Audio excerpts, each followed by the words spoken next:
Well, that's awkward. Oh, there we go. Hello. Welcome. I am here.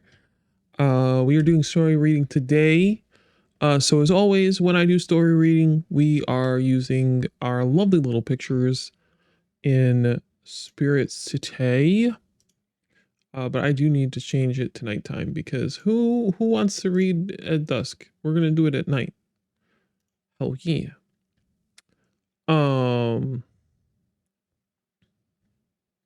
Ash is waiting for me because we're both gonna be reading today. Give me 1 second. I'm a hot mess, as always.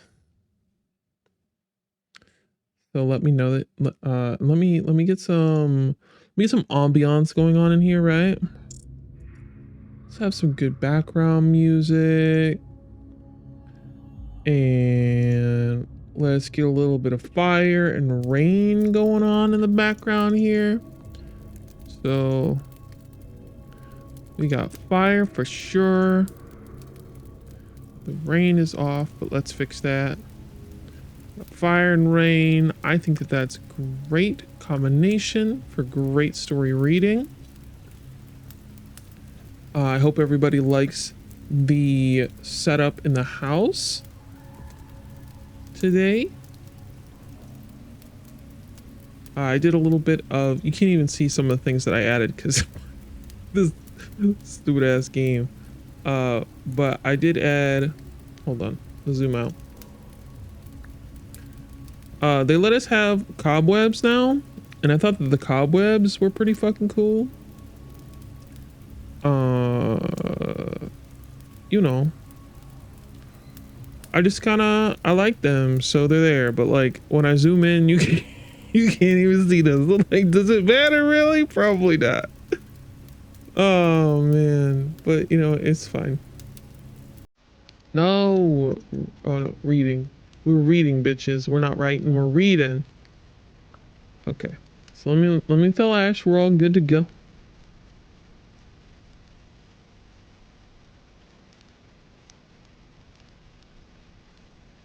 We got good ambiance going on in the background. We got fire. We got rain. It's nighttime. It's good. Everything's good, right? We feeling scary? We feeling Halloweeny?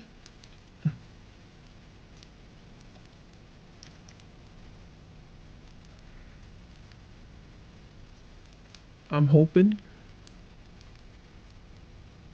Maybe I'm just crazy. I don't know.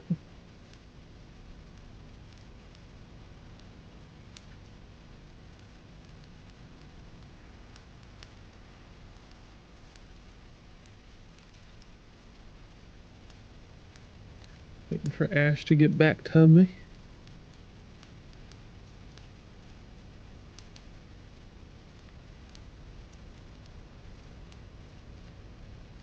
There.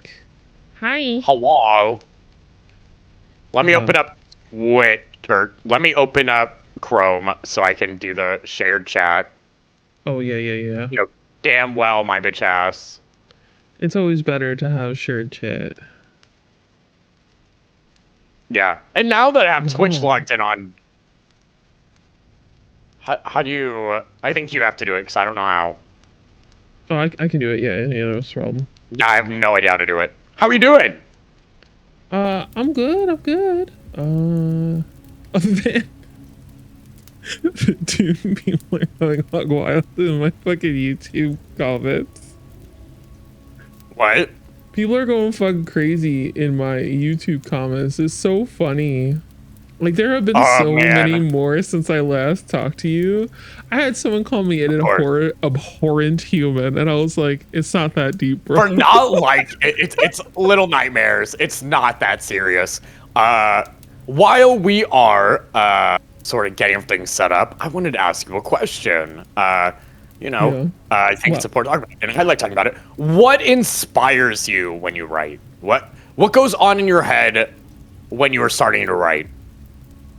I love tragedy, so anything that makes me feel tragic is what I like to write about. So my brain loves to conjure like horribly ironic, awful tragic things, and then I'm like, that would make a good story, and then that happens.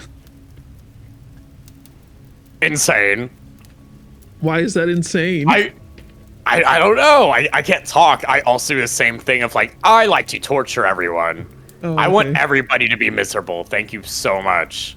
I think we both like misery, just in different ways.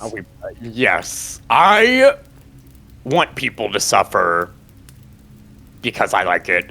But I need a little comfort unless they deserve it. And I'm like, you know what? They can keep suffering for all I care. For me, my inspiration mostly, like, I love... I'm not afraid of a lot of things. Right. So I am incredibly fond of, like, these things that gross people out, that trigger them, that make them uncomfortable.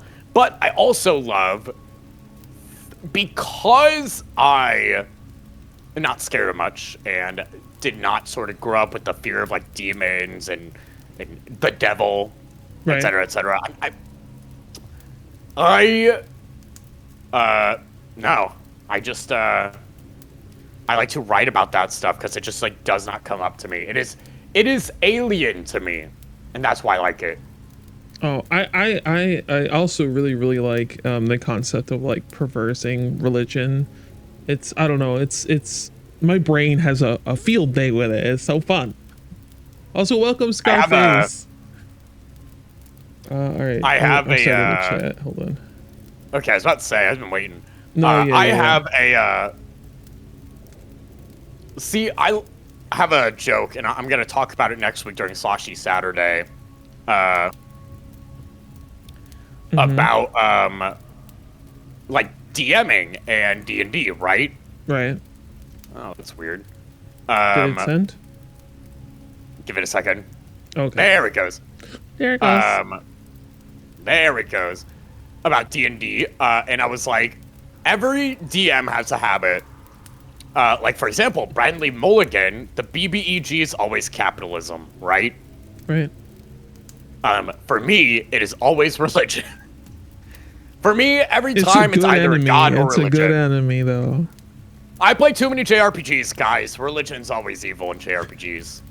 Yeah, every JRPG ends with, and then we fight God. And then we fight God. Exactly.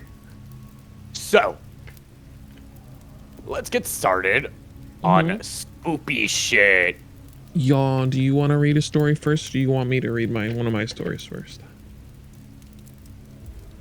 Do we want yours? Mine is long. That's true. Yeah, okay. We can do one of mine first. It's short. So, to preface the style that I'm going with, I've always known about poetic storytelling, but I always viewed it as more like, you know, the Odyssey and the Iliad and all that kind of stuff.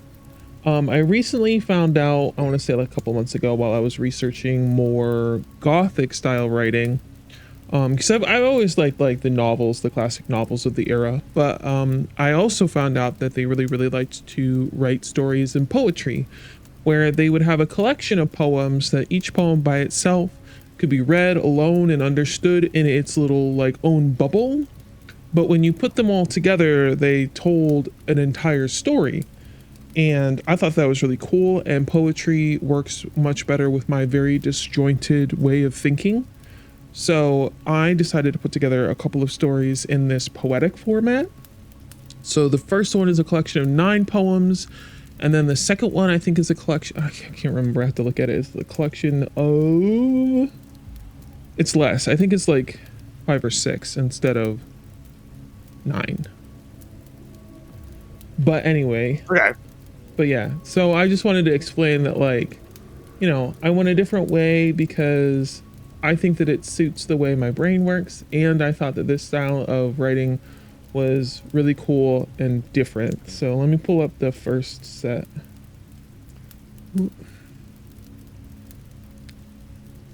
Because I'm me and I didn't have everything put up in front of me beforehand, because why would I be prepared? I literally have like 7 stories up, depending on what we want to read. And I'm never prepared. I was preparing while I was yapping. If there's one thing I've gotten really good at with streaming, it is I can play this while yapping. And I will fully, you will sometimes see my model like stop moving or not moving much because I am fully like moving things around and chucking shit everywhere. Amazing. All right, so I have the first one pulled up. All right. So the first All one right. is called The Lingering Bride. And the first poem is Body in Blue. Her ribs are a garden I cannot weed, scarlet lilies bursting between the bone, each petal a shudder of pain that drags her breath ragged against my skin. I press cool cloths to her forehead, but the blossoms only spread, their roots winding down her spine, tangling her voice into coughs, fracturing her sleep into whimpers.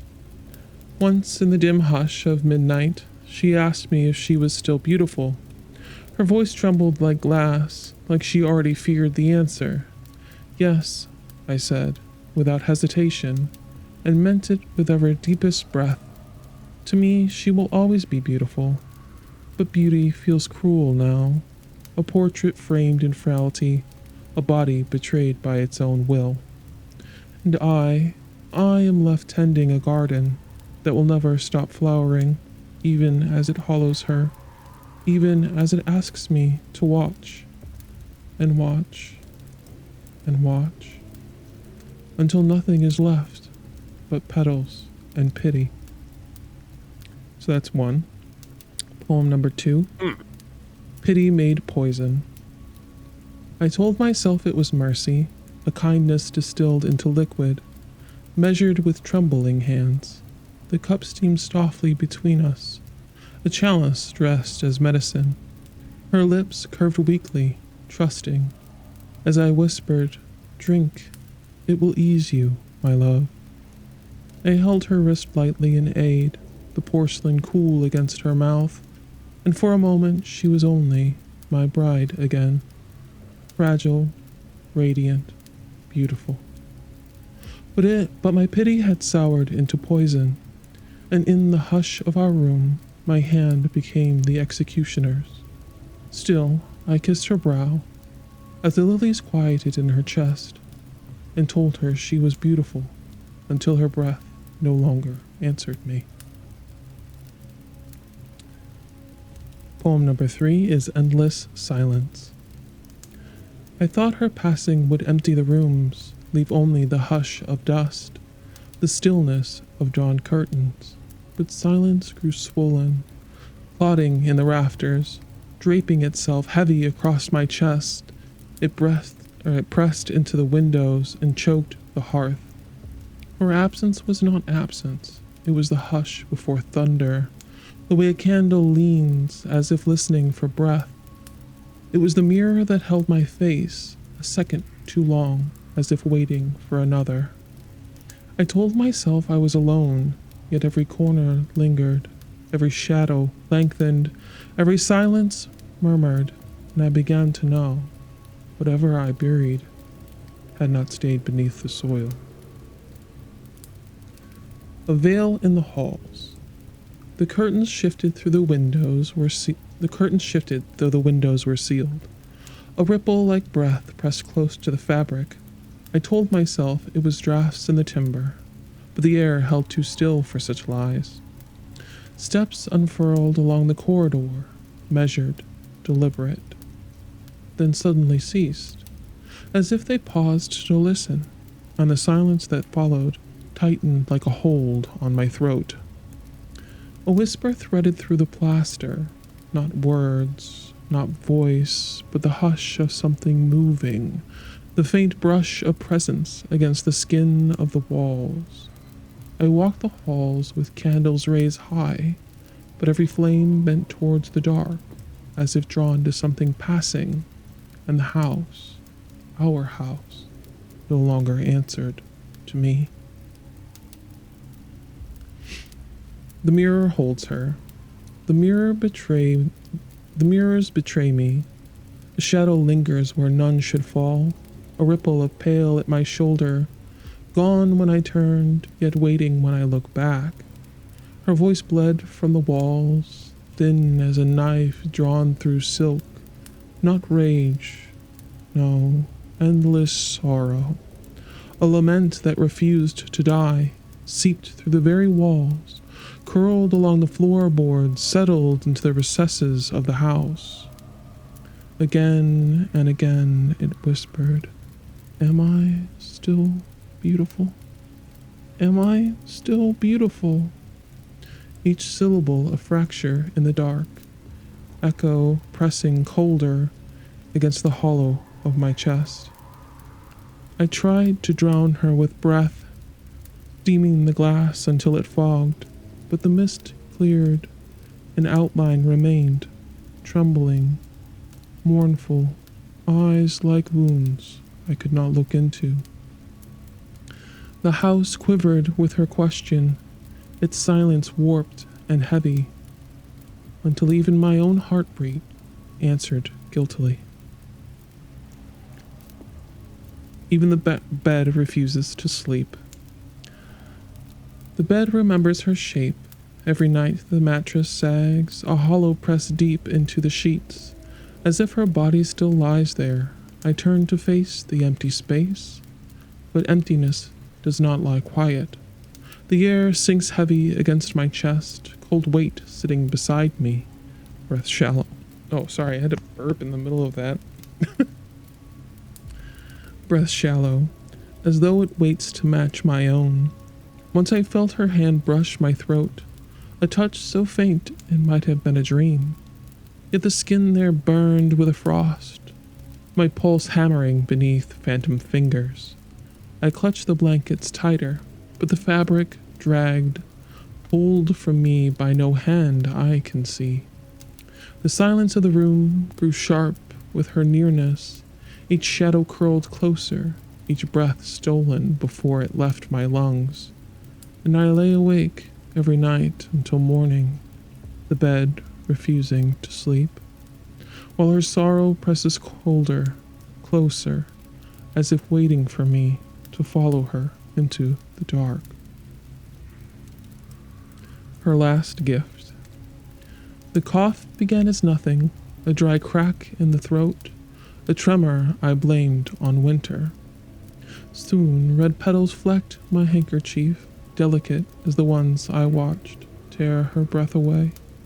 My ribs ache with their rooting, each grasp a stem pushing upward, each night a garden I cannot uproot.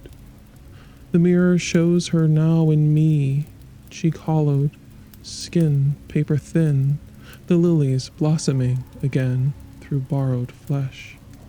She does not whisper anymore, she only waits, her silence swelling in the corners while my body becomes hers, while my breath unravels in the same rather ragged rhythm.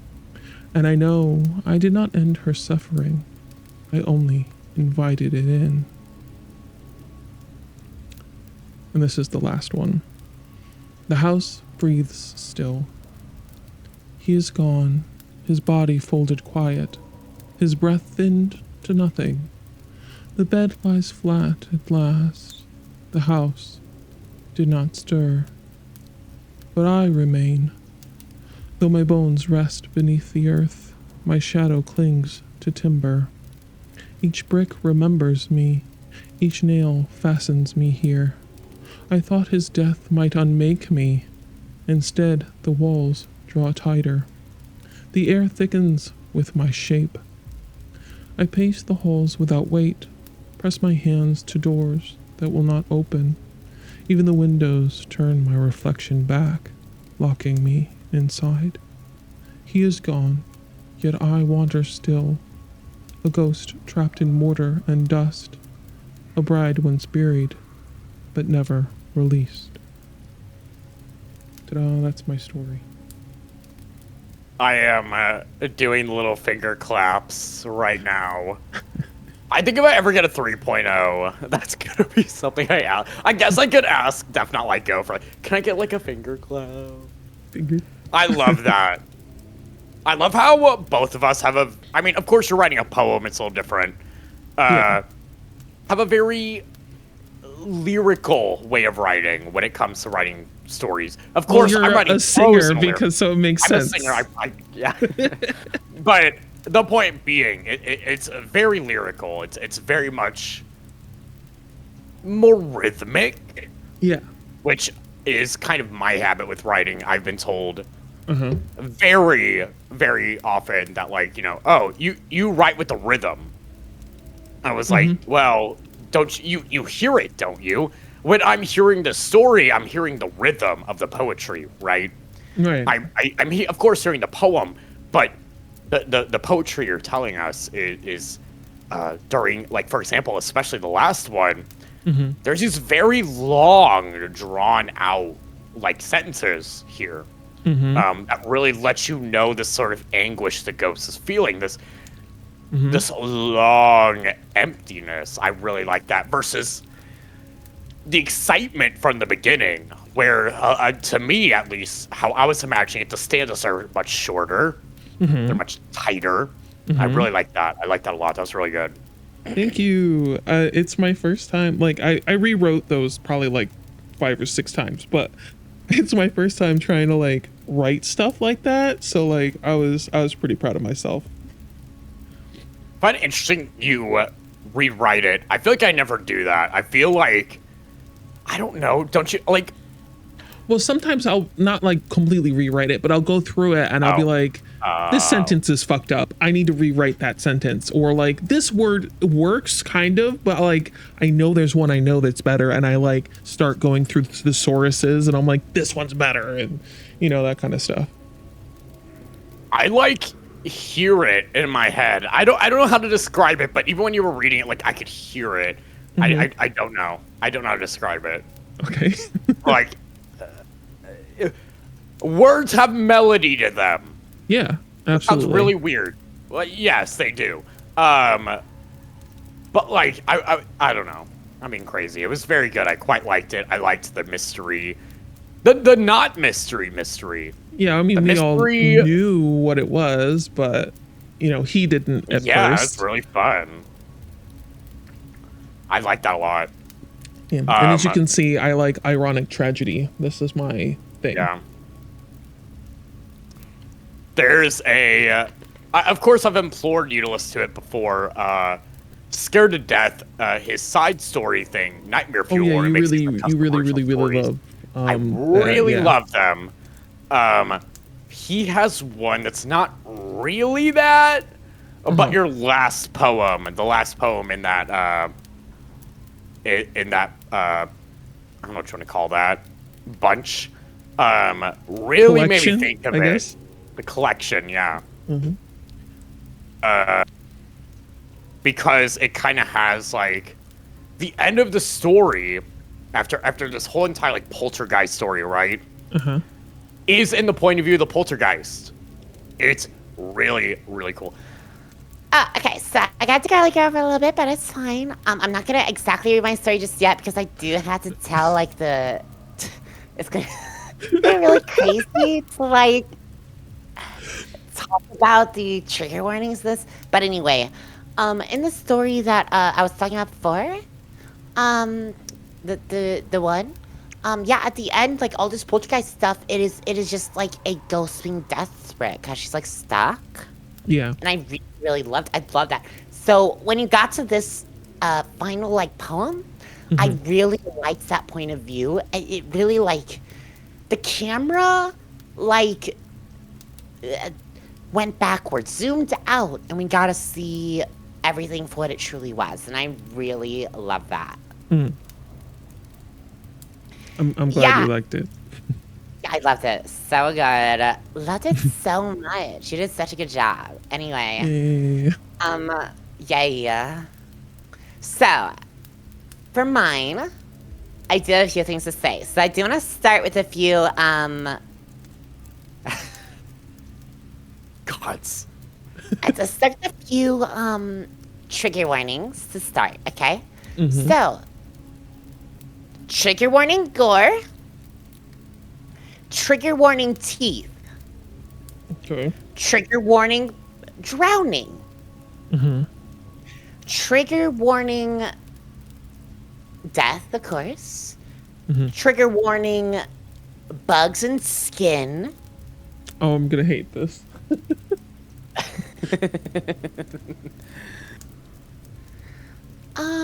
Is that it?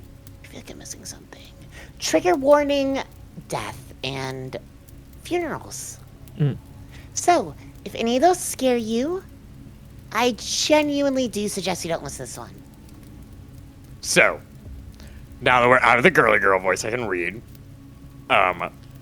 This one requires a teeny tiny bit of audience participation. This story, not much. I just want you to listen to what the narrator says. I pay attention to him. He has a lot to tell you. So, this story is called The Destination. I just made that up on the spot because I realized I did not give it a name. So, I'm gonna take a drink really quick. Here we go.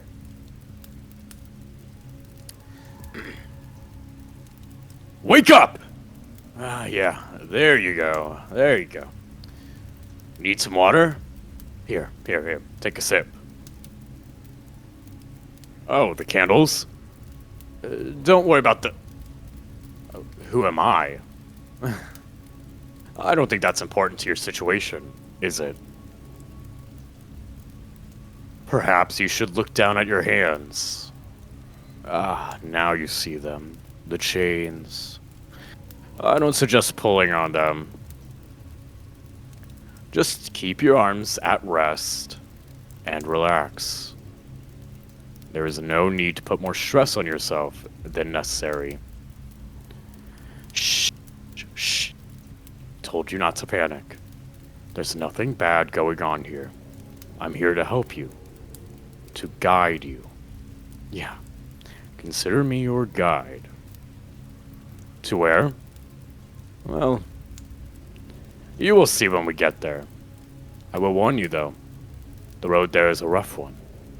I promise it will all be worth it in the end, though. You'll love the final destination.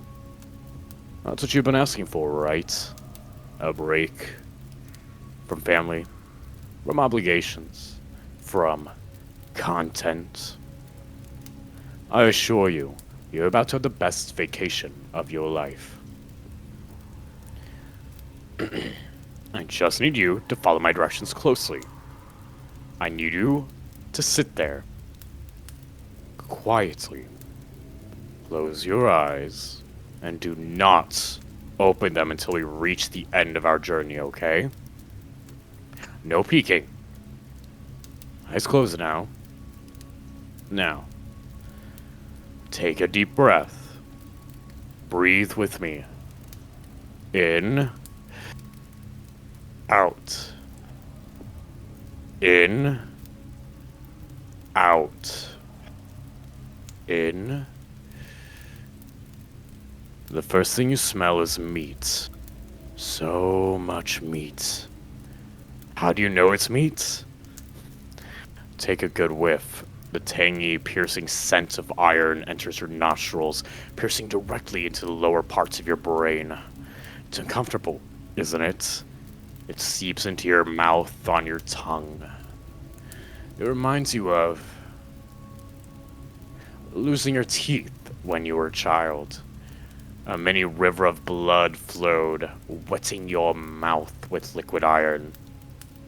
No matter how hard you tried to swallow or spit it up, it just kept coming back. It kept pouring and pouring, and then you lose another tooth, and another river flows. Another.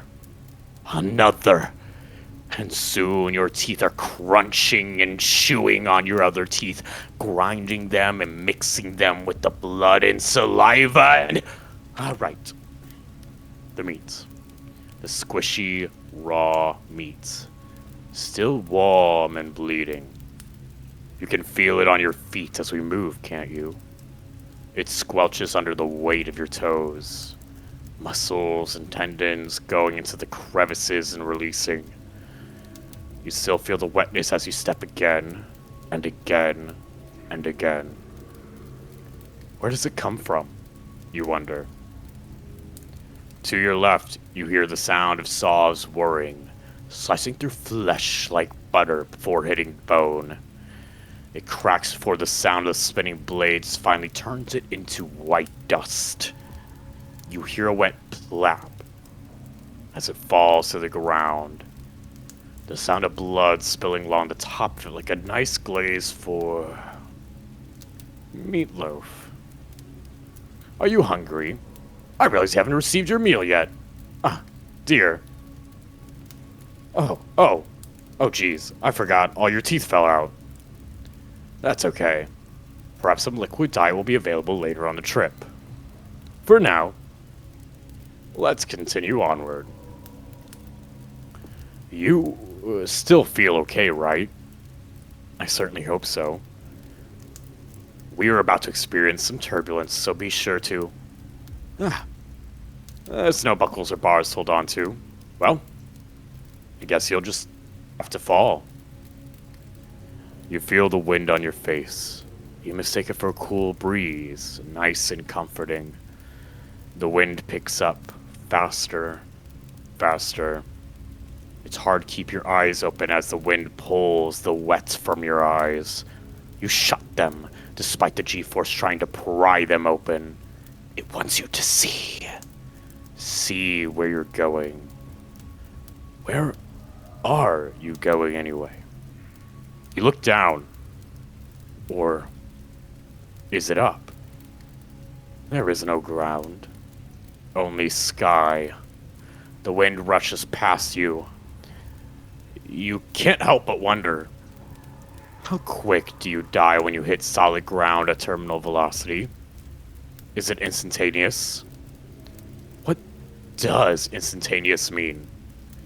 You know, they say that death slows time down significantly. Perhaps it's minutes, sporadically ticking away as you feel your bones disintegrate as it impacts. There's no cracking of bones here, just shattering like fragile glass. The shards pierce through your innards, creating tiny cuts and scrapes along your most precious organs before they, too, crush under the weight of gravity, turning to nothing more than minced meat. You look down. No, definitely down again. There it is. Your exit. Nice, cool, gray concrete for you to fall upon. Wait. Why does it seem to get further away as you fall? You try to yell, but nothing can be heard. The gusts in your ears far too loud. Even if someone could hear you, wouldn't it be too late? You look up. Down. No, definitely up. You look upwards and see it coming at you at light speed. Your eyes fill up with gray as your body finally stops. Oh dear! Please be careful. The ground here is quite dangerous. Lots of rocks and roots to trip on. Don't worry, I got you. Why are you breathing so heavy? We've hardly been walking long. No matter. Your eyes are still closed, right? I don't want you to spoil a surprise before you see it. We still got a little longer to go. Oh, but first, you should start running. And you do. You sprint with all your might, faster than you ever had before. But why? What are you running from? You want to look back. You have to, because you must know. As you begin to turn your head, you feel it. The feeling of your stomach dropping as fear weighs it down. If you look back, you'll slow down. And if you slow down, it will catch you. You can't let it do that. If that happens, you'll die. At least, that's what you believe. And so you continue to run, and run, and run. The muscles in your legs ache and burn. Your lungs shake as you gasp in desperate swaths for air. The fields seem to go on forever. Up and down hills that seem to not follow any logical style of landscape. It's in this turmoil that you see it. A house. No. Multiple houses. A neighborhood. Despite your overworked heart, you can't help but feel excited that someone can help you. Finally, you're going to find help. But the houses seem to never get closer. It's still there in the distance. It mocks you as you continue to run. There's footsteps behind you now. You are being chased. You pick up speed and find that the house begins to grow larger. You close the distance and beeline to the front door. You try the knob. Locked. You can feel it chasing you. You have to get in. You have no choice. You bang on the door, begging, pleading for someone to let you in. You push and pull on the door, kick it, and yet it does not open. It's too late. The thing is caught up. Every foot closer, your heart beats faster and faster, harder and harder. Your vision begins to darken as it finally reaches out to you. Ah! Sorry, I fumbled with the locks. I apologize. Come through the door. Well, aren't you just a sight for sore eyes? Absolutely drenched in sweat. What happened to you? Although, to be fair, I did tell you this road was a tough one. Well, good news. We can keep going here in a moment. Here, how about we get you a bath? That's right, a bath. Just lay right here. Make sure your eyes are closed. You don't want soap to get in them. Let the water surround you. It'll envelop your whole body, but it'll feel incredibly freeing. And then you become weightless. Strange, but you feel so heavy at the same time. You look to your left and right and find yourself underwater. You know you shouldn't panic, but you realize you've been holding your breath this whole time. How long have you been underwater? How long has your breath been held? You don't remember. You look up. The light of the sun isn't there. You're too deep to see it. Fear sets in as you try to swim up. You suddenly remember, as a child, hearing that sometimes divers die because they try to surface for air faster than the bubbles come up. It'll kill them instantly. It'll kill you instantly. You should take it slow. But how are you supposed to take it slow? Your lungs begin to convulse, your diaphragm begging you to pull in air, the air that is nowhere to be found. You feel your windpipe flatten itself, vacuum sealed from you trying to keep your breath from escaping. No. The moment you take in water, you're done for. You know this. You look this way and that, trying to find something, anything, to help you. There's something glowing to your right. Eyes. And it's coming towards you fast. You try to swim away, but it is so much faster. After all, it's in its proper environment. It was made for this. Made to chase you and then eat you with rows and rows of sharp teeth, grinding your flesh. In your terror, you forget to keep your mouth closed and gulp huge waves of seawater. It slides down your airways, filling up your lungs. More frightened, you keep breathing it in. It burns your nose and throat, and the pain from your lungs becomes unbearable. You try to scream, but nothing comes out, just bubbles. It all begins to fade away. It's so slow. Why was drowning so slow? Up and at 'em. How was your bath? Huh? Ah, I see. Well, don't worry, it's just a bath. And while you're getting yourself clean, we've reached the final stretch of the road. Once again, I need you to make sure your eyes are closed. This next part is really special, trust me. And just right down these stairs. No peeking. You know what I said before. You're not supposed to see how it gets to the final destination. You stop. No. You're forced to stop. There's a wall in front of you. You put your hands on it. Cold. Metallic. You can't find a handle or a door. You shuffle to your left, a corner, another wall, and then another. You realize it now. This is a box. But where's the exit? The door? You don't remember entering the box at all. But now you can't get out. You push on all 4 walls to no avail. Not a single one gives. It's so dark. Too dark. Above you there's a sound. And then again. And again. It sounds like someone meticulously putting something on top of the box you're in. Almost like dirt. You realize you're not just in any box. It's a coffin. A heavy, doorless coffin. And soon it'll have hundreds of pounds of dirt on top of it. You scream at the top of your lungs, hoping the people bearing you will hear. You yell and cry and howl and shriek. Your wails become more and more futile the more you try. They keep piling on the soil. Your voice grows hoarse and you can no longer continue your cries of anguish. All you hear now is your breathing.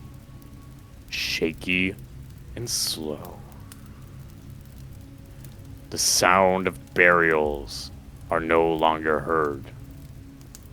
The dirt is too thick to be heard from where you are now. It's dark. It's too silent. A chill runs down your spine. How long will you be here? How long will you draw breath? Will anyone ever find you? You can't help but wonder about other people who have been buried alive. How long did they last? Did they cry and beg, or did they accept their fates? There wasn't really anything else you could do. The darkness is so bright. The silence is so loud. You can hear the blood rushing through your veins now. And then your arm itches, so you mindlessly scratch at it. It's a bump. Did a bug bite or sting you? You don't recall. When you dig your nail into your flesh, it writhes. The bump, it moves. You feel it under your skin, slithering to a new spot up your arm. You reach at it again, and it escapes you again. Dread drowns you as you find another bump, and then another, and another. They seem to just spawn across your arms. And then you start to whimper and cry. However, tears do not fall from your face. Instead, it feels like worms. They crawl out of your eye sockets, slowly but surely down your face. You open your mouth to scream, but realize it's been open the whole time. You haven't closed your mouth in a long time. The flesh from your lips had rotted long ago. The sinews that held your jaw shut are gone. The maggots are eating your rotting flesh, but not because they hate you, but because they too have to live. Besides, you're not even alive. You died many years ago. Many years ago. You've been decomposing for too long already. Excuse me. Why did you stop moving? I told you could trust me. All you had to do was keep your eyes closed. You've been doing that, haven't you? If you peeked, you paid for your disobedience. I did warn you. Come, let's go. We're here. Where, you might ask? Well, Exactly where you're supposed to be. Home. Your favorite place. Your solace. Go on. Sit in that chair. Check your posture. And now, you may open your eyes. What's that? You see, nothing. Of course you don't, my dear. Why would you? I took you nowhere. To nothingness. What vacation could be better than this? Finally, no obligations, no drama, just you and yourself. It's just what you needed. Ah, and don't worry about your body. They gave you a fantastic funeral. Plenty of tears were shed. They asked me to guide you, and so I did. You should be happy. I let you come all the way here. It could have taken you to a much, much lower level. Aren't I so kind? Oh, would you look at the time? It appears I have another friend to guide. I'll leave you here now. Enjoy in life! Don't worry, you'll get used to silence and darkness eventually. Or if you're that bored, you can just dream! Have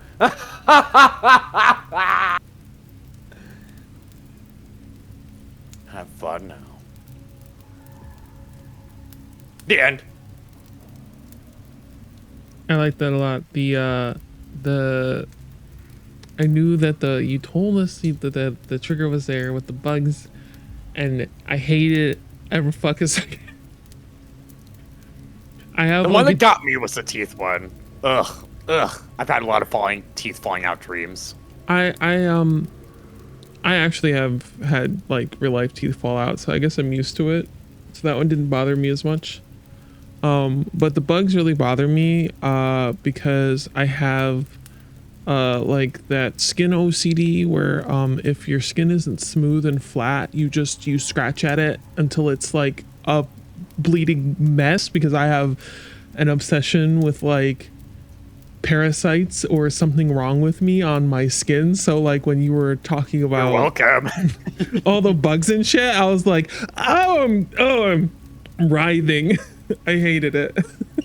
But overall, the story's great. Actually, the fact that you made that trigger in me trigger is proof that it was well written.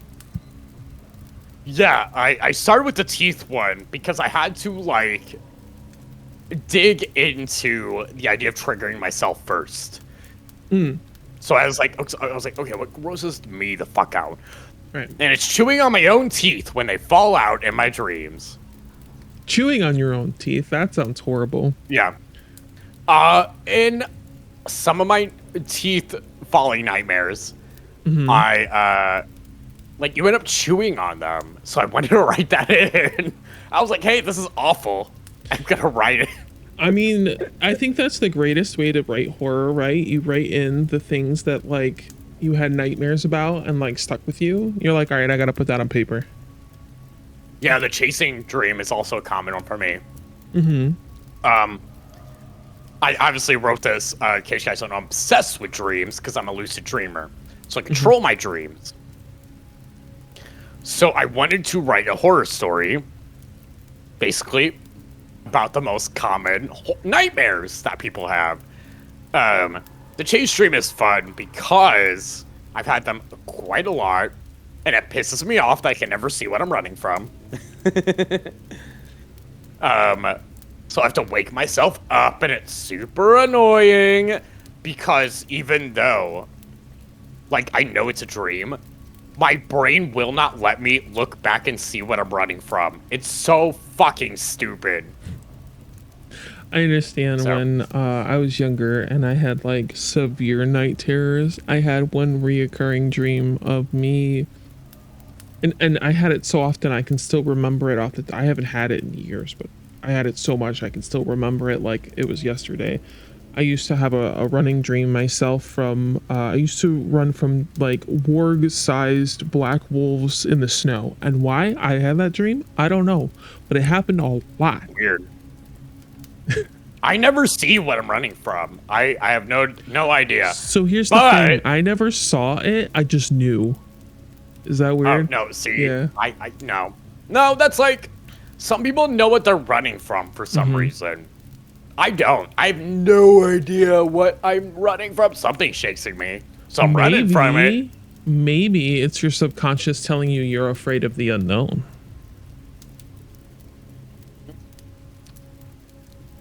No, because normally my dreams are a little more blatant Okay. about how they work. So like a lot of my nightmares, like for example, losing your teeth is losing your beauty. Right. So that's like a big one in my head, right? I don't get the baldness stream. So I did actually look up like very, very, very common nightmares, right? But going bald was one of them. But you just wear a wig. It's fine. Yeah, just wear a wig. Or a lot of people actually do have the great facial structure to go bald and just look good. Jealous of those people. Right. Yeah. But- There's some people who look real good bald for sure. Literally, is it who is it? In what's her name? I mean, Charlize Theron. Anne Hathaway looks crazy good with short hair, Absolutely. like almost bald, buzz hair. Like some people just have the facial structure for it. Yeah, But there no, was I had fun, a YouTuber that I watched. She shaved all her hair off for a music video because she's also a musician, and she was really worried about it because she'd had nothing but long hair her whole life, and so like she like had to prepare herself to buzz all her hair off for the music video, and she looked so good after she did it. I was like, I like your hair like this more. Some people just can pull it off so well, and it blows me away. Yeah. I think I could maybe do it, but I look better with hair, so. I don't think I could pull it off. I don't think I think I would just look weird, like some lanky monster thing. Yeah, I think it requires a very sharp face, which I do have. Yeah, you do. Absolutely. Very sharp, high cheekbone. I think bullshit. my face is too round. I have a rounder face. I feel like you could like pull it off, but you would have to like, you would have to alter the way people look at your face. It's like why you do piercings and everything else. So people, you guide the eyes in a different direction. I I don't get know. what you're saying. It's Okay. math. Okay, yeah. It's yeah. math. Yeah. No, I understand jewelry the concept in of general. drawing attention to certain places because you do it in art. Yeah, Yeah. exactly. Yeah. But overall, Anyway. I really love that story, especially the way you had it done as a narrator, telling you what's happening to you. That's a really cool perspective and concept. Yeah, the main thing I was envisioning there was like I really wanted to like I wanted you to imagine it. I wanted you to feel like you were in there. Mm-hmm. So I think I did it. I think I did okay. I think you did it really Kinda. well. I liked it. All right, my turn again. Well, I believe so. All right. So again, this is another one of the poem stories because I've decided writing poems is my calling when it comes to writing. So this one's the title is for the whole collection is The Undying Covenant. Poem 1. Sorry, Oh, what? What? I had to sneeze. Did Oh. it not pick up? I didn't even hear it. Poem 1. Yeah. The Night of 1,000 Vows. He gave his lord his sword, the steel ringing like a hymn. He gave his beloved his heart, her name etched into his core. He gave vengeance his fire, a promise to stain the earth with blood. He gave the divine his breath, incense rising from his lungs, a vow to kneel until death's end. Each pledge gleamed bright his armor, each word a jewel on his tongue. How noble he seemed, a man of promises, a knight forged from covenants. But chains are loveliest when unseen. They lay quiet at first, gentle as garlands, warm as embraces, tightening only when turned, only when bent, only when breath taken. And still he swore, again and again and again, until none could tell whether he was bound by loyalty or chained by it. Poem number 2, Paragon of Commitment. He wore his vows like a second skin, armor to protect his heart. Each promise fit so neatly he mistook it for a breastplate of faith. But gold turns fetter with time, links slip silent across the throat.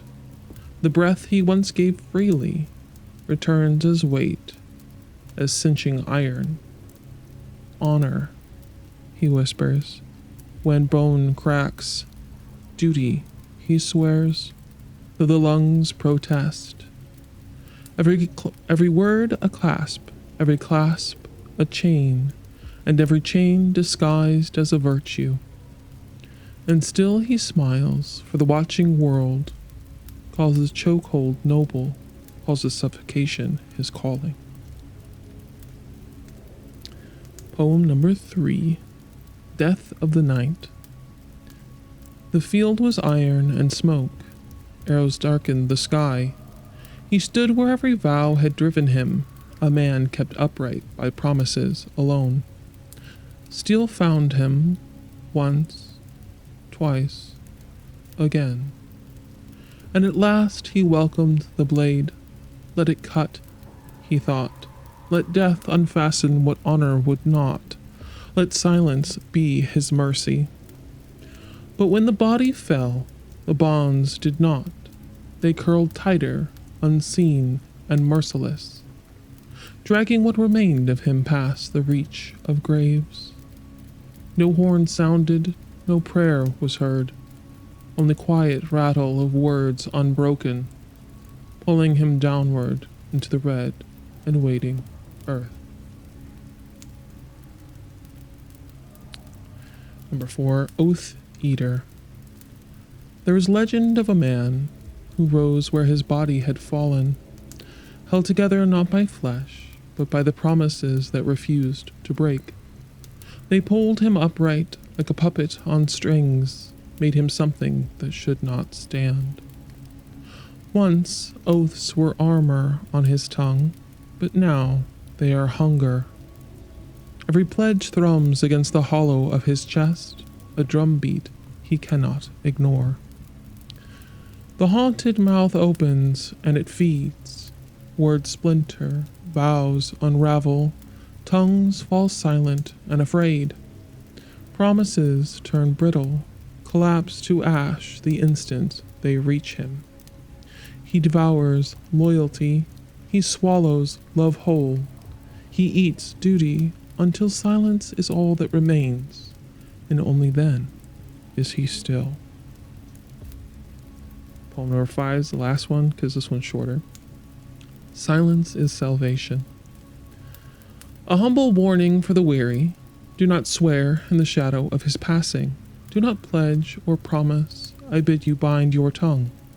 He waits where words are born, where certainty hardens into oath. Hunger stirs at the sound of intent. Each vow is a lantern, a flame he cannot resist. Those who swear are hollowed. Those who speak devotion are devoured. Only the wordless walk away, whole. So bite back your declarations. Let love stay unspoken. Let duty go unnamed. Keep your breath and keep your soul, for in his presence, silence is salvation. That is all. That ending made it very Victorian. Yes, I know. Incredibly Victorian. I was like, okay, if we're going the Victorian route, I'm waiting for like the, and you, dear listener. Yes. That's in every Victorian book. It is. If you've never read a Victorian novel, They all do it. They all do it. Mhm. Read Jane Eyre, go through 500 pages of her struggling as a woman, and in the end is like her being like, anyway, dear reader, this all sucked. I love Jane Eyre. But yeah, no, I love that. That was very fun, very fantastical in a way, very fantastical horror in a way, very Mhm. I don't know what to call it. I don't know. I liked it. I like that a lot. It's That's fun. It's another. It's my. This is my obsession with turning something that's like someone's strength into their downfall. I really love that twist. So I went It's a that good way. twist. Yeah, I like it. I'm glad. Very fun. Yeah, I had Sorry, I fun. just I had burped fun in the middle of writing it. I have ideas for more. So like, I haven't written them, but I had 2 more ideas. I wanted to do one for my concept was like a wandering soul who finds other lost souls and brings them to like the portal of the afterlife, or maybe helps them find the river Styx, however I want to write it, right? And he's so obsessed with saving others that he never crosses over himself. Huh. So that's an idea I had, but I don't know how to write it, so it's just been sitting there. And then another idea I had. You Huh? for that one, have you ever played Spiritfarer? Yes, I love Spiritfarer. It's very good. I was giving that, yeah. Yeah. Except I wanted to do it more like, because like a Spiritfarer is like, I mean, it's very sad, Very but wholesome. it's also like Yeah. happy. Like it's sad but happy at the same time. I don't know how to explain it. Yeah. But yeah, so it would be like a Spiritfarer, but someone who's so obsessed with saving people that he'd The never save idea is himself. not. Yeah. Yeah, the idea is not unique. It's how you do it. No. Yeah. And then the other idea I had was of 2 vampiric lovers that swore to never hurt each other. But when one was starving, the other one like offered themselves, and then like it became a pattern to the point that the other one became so weak that they became nothing but a source for the other one. So I don't know how to write that exactly either, but I'll figure it out. But those are my 2 other ideas, and I'm like, I want to write these out, but I don't know how to write these 2 yet. I'll spoil when I was writing the really long one. I'm still writing it, and it will appear one day. One day. One day. It's incredibly long. It is over currently double the length of the first one I read. Already. And I'm a quarter of the way done with it. I can't wait till Anyway. you're done with it, because I will God, love to it's read fun. it. So it is a entity steals people from various points of history and puts them basically to a hell game to the death. Oh, it feels Our very. 7 main. Oh, I was gonna say it What? feels very Drifters. Yeah, I was concept. thinking of Saw. Okay, that works too, but I'm thinking of the anime Drifters because I really like Drifters. Yeah. So Drifters sort of thing. So these very gory, nightmarish games where somebody dies at the end of each one. Each character, the leading character is somebody of like early 20s in our age, right? In our years.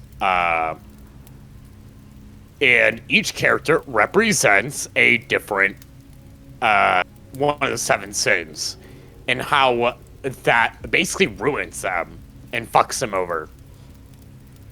I love that. Is kind of what it's about. I love that. That's great. So we'll see where it goes when I finish it. It's very long. I did not mean for it to. I knew it was going to be long, but as I was like writing it, I was like, oh, Sometimes stories this just do is that long. to you, you know? Yeah. Yeah.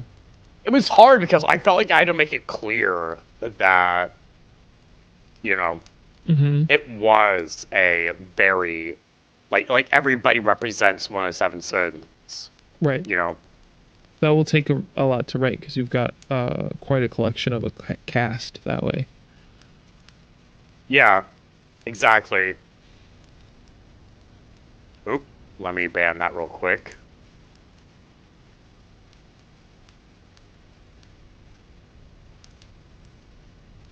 Oh, that's you. That's me. It's my bot. Sorry.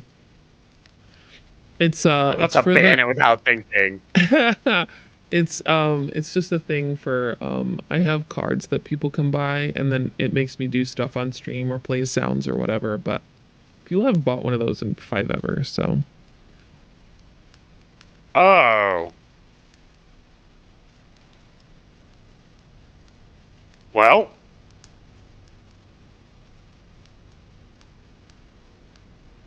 should I read another one? yeah, of course.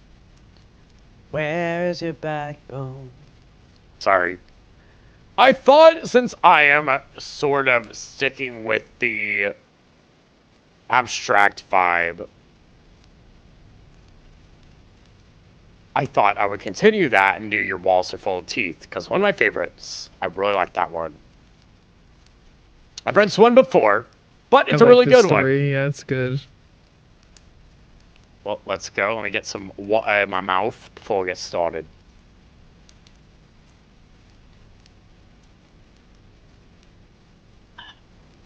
Reading takes a lot of mouth. Yes, it does. And they are. There we go.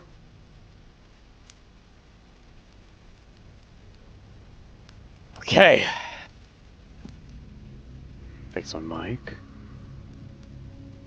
Turn myself up a little bit more, because I'm very quiet for this one.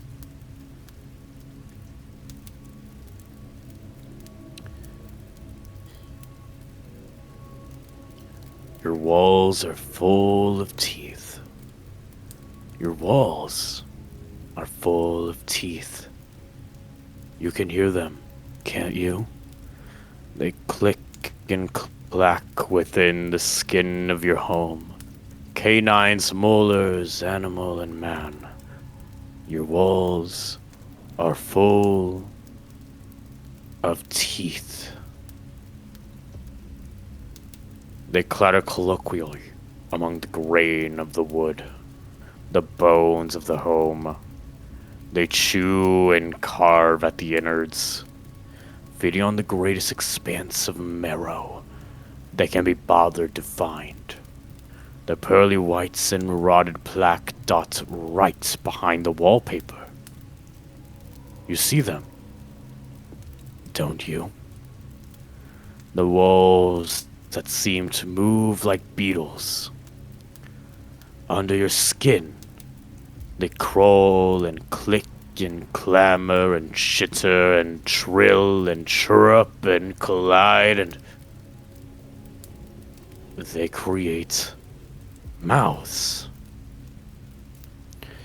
Your walls are full of mouths. They talk and yap incessantly. You lend your ear to the flat surface and listen. You don't understand what they say, but they speak so eloquently. You can't help but keep your ear there, gently, upon the wall, where the mouths and the teeth lay.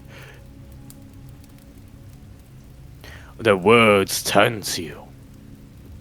Their words uttered in silence, uncouth, unkind, unforgiving, unrelenting speeches unspoken. For a moment, you want to cry. It's so unfair, you want to wail. Why must you say such things? The walls have no ears. Besides, you know they didn't say anything at all. They've been quiet for some time. But they have teeth. And they have mouths. Do you remember what else those do. Your house has a stomach, a grumbling, gurgling pit of acids to dissolve and disintegrate anything that comes into contact with it. It can leave even the strongest of things to a mush that nourishes, a mish that satiates, a mash that provides. It's right there, in the center of the home, where you can't see it. You can feel it sometimes. A strange awareness and awe of the suffocating fullness that will not subside. Sometimes you feel yourself standing there, waiting. For what? For something to happen. A change in the dynamics of the center of the body. But it won't change. For its hunger, it's always sated steadily. By you. You feed it.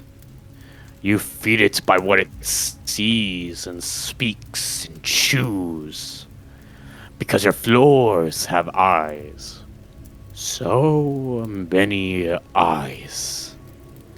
Between every tile edge and wood floor plank, small bubbles of collagen peek callously at you as you sit and stand and patter and pace amongst its surfaces. You've never felt it, have you? The soft and slimy crunch of a living optical lens being flattened. Would you like to know what it feels like? Feel the unfeeling pressure on the front of your cornea until you hear the satisfying in the back of your head as the innards of your eye turn to gooey clumps within your eye sockets.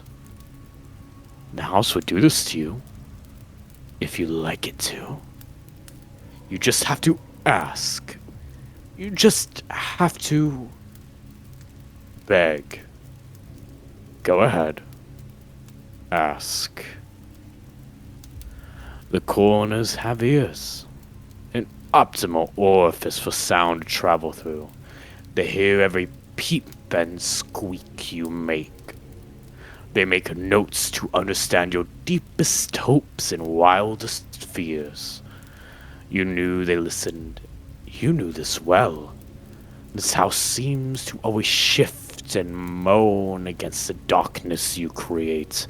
The corners hear every gentle moment and every vilified scream. The secrets they have heard they will never forget. For years and years they've been collecting the dirt upon the ground and the skeletons in the closets, feasting upon their delicious delusions and decadent immoralities. They mumble them to you sometimes, while you sleep. The mouths on the walls pour poison into your ears. And then the mouths feed on the nightmares, and the nightmares into the stomach, and the stomach engorges on the delicious despair that seeps through you. The ears lead directly to the stomach, after all. You're well educated, so you know that, right? Your house is alive. It breathes and moans and shivers and hears and feeds and eats and speaks and clatters about. You are aware of this. You always have been. Maybe it explains why you've never seen a fly last longer than an hour in here. Not a spider nor a small critter has ever entered your domain. Although, I suppose calling it your domain would be incorrect. You are in its domain. It is not your home. You are its home. It lives within you, eating you from the inside, ruining you by cutting out pieces of you, then fetching it back up.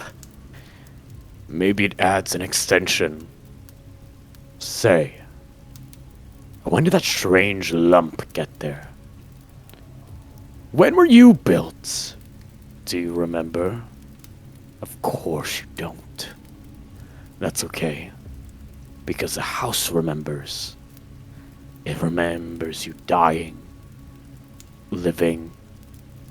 It remembers someone dying, living. Was it you? Or was it someone else? You're disposable after all. The house will always exist. Because the house is... Your walls are full of teeth. Those endless rows of teeth form mouths. You can't help but wonder, where did all the teeth come from? The mouths are murmuring something to you. You lean your ear close to listen. And it begins chewing. You don't feel it at first, it's just a warm sensation, like a breathy whisper upon your ear. But it chews and chews and chews. It nibbles and gnaws at your ear right down to the hole, enjoying every ounce of cartilage it can take in. That ear gets chewed down to the stomach, who digests it and finds the perfect corner to put it in. It bites down on your skull now. The bone cracks and tears away like paper. Now the feeling is more like a gentle embrace, like a lover. The warmth overflowing the side of your face, or what is left of it. The crunches on your eye, the juices spraying over the other side of your face. Now that you can feel it, the blood is much warmer. There was an empty space on the floor in the living room. Your eyes will fit perfectly there. It begins grinding and mashing your teeth, having already inhaled your tongue. It sounds like pebbles being grated against larger rocks. Over and over and over. It's exhilarating, eating the teeth. The endless rows of molars trying to grind up the bone before it becomes one of many sets of teeth in the walls. The whisper is... the feeling is gone now. There is no lover's embrace or soft, breathy whisper.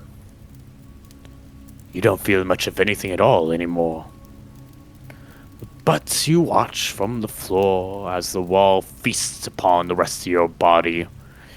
You can hear from the corner as your bones are crushed and crunched and pressed into dust that you know the stomach will turn into a fine layer of dust to line the basement. Your body will be torn away from the wall and become a wonderful part of the house. A fantastic memory. The walls are full of teeth. The walls are full of teeth. And so are you.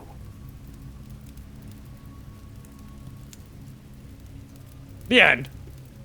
I love that story the first time you read it, and it's just as good the second time. I really, really like that story.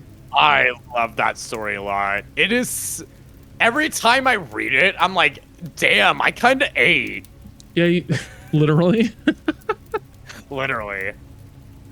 Yeah, no, it's really, really good. I like it a lot. I love that one. God, I genuinely, as I was reading this, like, I was like, what was I on when I wrote this one? It's crazy good. Mm-hmm. Yeah, it is. It is. Very much a story that works better when you read it out loud. Yeah. It reads just fine on its own. I think both. But... I think both of the stories that you read today are better when heard than when, like, read on paper. You know what I'm saying? Yeah, I mean, the one I just read today, the one I wrote today, was fully meant to be read out loud. Mm-hmm. That was the goal for 100%.